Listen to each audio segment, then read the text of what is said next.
Is heaven boring?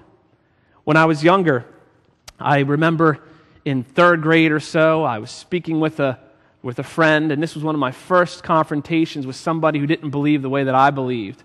And he said, I want to go to hell. And this was at a Christian fundamentalist, Christian right school. So to hear that was blasphemous.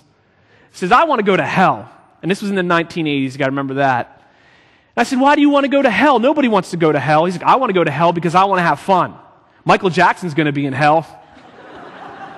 And he was talking about, of course, the pop star Michael Jackson. He's going to be in hell, and I want to meet him.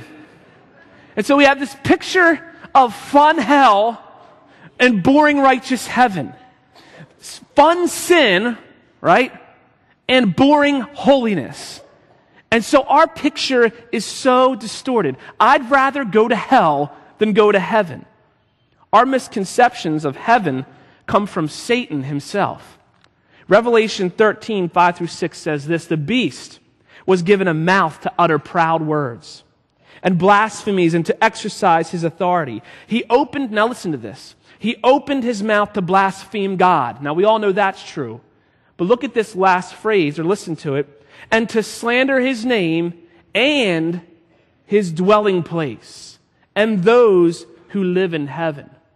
Part of Satan's trick, part of the evil one's trick, the one who is the father of all lies, who has deceived all mankind, is to blaspheme heaven, to slander heaven, to make us think that's boring and hell is fun.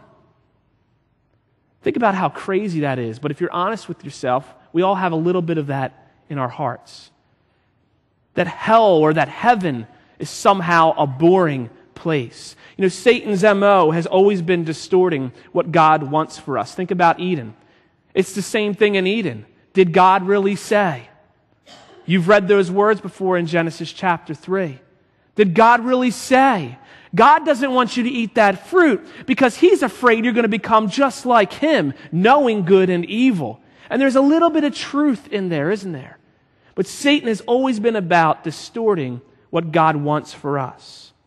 Satan fools us into thinking heaven is boring. Well, what are some of those ways? First off, he tells us that righteousness is boring and sin is exciting. And this is the most basic of Satan's deceit. And I want to ask you a question this morning. If you believe that to be true, or even if there's a little bit of you that believes that to be true, that somehow righteousness is boring and sin is exciting, that you got to have a little bit of sin thrown into the mix for anything to be fun, for anything to be exciting. Let me ask you this question. Has sin, and be honest with yourself, has it ever really given you fulfillment? And I mean by fulfillment, a lifelong fulfillment. Has it really ever?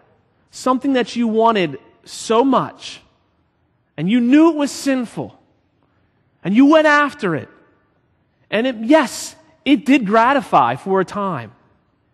Sin is gratifying to our flesh for a time. Did it give you fulfillment? Did it really make you happy? Did it really get you excited for a long period of time? I would guess and venture to say that the answer is no. What does sin really do? If we were to look at Psalm 1, we would see a picture of what sin does. The righteous man and sin, the sinful man, the wicked man are compared and contrasted there. And wickedness leads to judgment. Sin leads to death. That's the truth of sin. There's no fun involved. There's no excitement involved.